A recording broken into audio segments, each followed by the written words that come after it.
So I'm with Alasdair Gold from Football.London. Alasdair, Barcelona tonight. How do you see it going? Barcelona, eh? Well, it sounds like they're going to rest a few, which is going to be the best kind of chance for Spurs. Poch seems confident, you know, in the press conference last night. He certainly sounds like he's coming here to believing he can win. You know, he's been here with Espanyol and won. I think it was only his first league game as a manager. He knows how to do it. He knows how to win at the Camp Nou. And he's got, let's be honest, better players than he did at Espanyol. And likes of Kane Eriksson, a bit fresher than they would have been because of that little rest they got against Leicester. I think we'll still see Messi tonight, which is, I think is the one we maybe hoped was going to be rested. But I don't think we'll see Suarez. There's talk of PK and Busquets maybe being rested as well. I think Coutinho is going to come back in. But, you know, why not? Just go for it. It's Tottenham. So there is to do and all that, isn't it? When you were in the press conference last night, any other little bits of information you can give us? Main one's Kyle Walker-Peters. The young man is going to start. Definitely starting. That's what he said. He said he was asked the question, Aurier Trippier out, who plays at right back? And he said the option is to play with Kyle Walker-Peters. Whereas the other day, when I asked him about it, it was a little bit more guarded, but he's gone full on. He's going to play, and I thought it was really interesting the timing of his new 5-year deal, Walker-Peters, yesterday as well. Yeah. Essentially, it kind of tells me they want him as confident going into this game as possible. From everything I'm hearing, despite the fact that he hasn't really played him too much, he does rate him highly kind of for the long term for Spurs, which is why, you know, 5-year deal, most of those young players get like 3-year deals and things like that. So 5-year deal, it's a big kind of backing for the lad, and, you know, he has actually played in the Champions League before. He played in the Nicosia game at Wembley. I think he only came off the bench though. So to start your first Champions League match at the Camp Nou.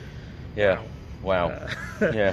So that was probably the main bit of news, I think. Other than that, just the usual team, I think. We know he's out injured. We know Lamella's back. I don't think he'll be fresh enough to start. I think he'll be on the bench. And, you know, he scored against Barcelona last time out. So that's a hell of a player to have on the bench. So what's your predicted lineup? Right, well, what I've gone for, and I must stress, I can't entirely shake the nagging thought that he may play a back three to help protect Walker-Peters. I've gone with Lloris in goal, Walker-Peters, Alderweireld, Vertonghen, Rose, I think will probably come in terms of fresh legs. Dyer and the main man, Moussa Sissoko in the middle, the man in form. And then I've gone for kind of the trusted three of Eriksson, Ali and Son behind Kane. That's what I'm going to go for. Because I think he played a 4-2-3-1 at Wembley. So some people are saying it might be a 4-3-3, essentially, which becomes a 4-5-1 really. But I think he'll stick with the same formation. I think the main problem at Wembley was absolutely mucking it up in the first couple of minutes. Whereas I think maybe if they hadn't done that, it might have been a more solid game than the crazy open-ended match it ended up being. Now, every Spurs fan I spoke to yesterday, everyone seems really confident. Everyone's going for a Tottenham win. From a journalist point of view, what do you and the other journalists think? Oh man, I don't think there's. Because I know you're a Spurs fan as well. Yeah, I think many years of supporting Spurs, I don't think I could ever be optimistic going into a match like this. I think we just know how Tottenham can be in the first 10 minutes of games, essentially, as they can kind of shoot themselves in the foot right from the start. You never know. I think I had a similar feeling before at the Bernabeu last season, and obviously they played incredibly well. I think I had a similar feeling in Turin as well, and they played incredibly well. Yeah. But the difference is going that one extra step and actually winning the match, rather than getting the draws that they did. We'll see. Who knows? PSV might do us a favour. You know, that's the other thing people are kind of discounting. We're all kind of expecting Inter Milan to steamroll a PSV, but they might not actually do it. You know, draw might be enough on the day. Although I've heard a few of the journalists going, "Oh, it'd be typical Spurs if, you know, PSV get a draw and then Spurs still lose or something," and it's like, ugh. Hopefully not. Hopefully not, though. Well, positive thinking. Lots of Spurs fans have travelled out here. The support should be amazing, shouldn't it, tonight? It should do. It should do. I haven't seen where the away section is, but I think I was told they're going to be shoved up pretty high. Yeah. But having seen Spurs fans all over the world and every place they go, they make so much noise wherever they put.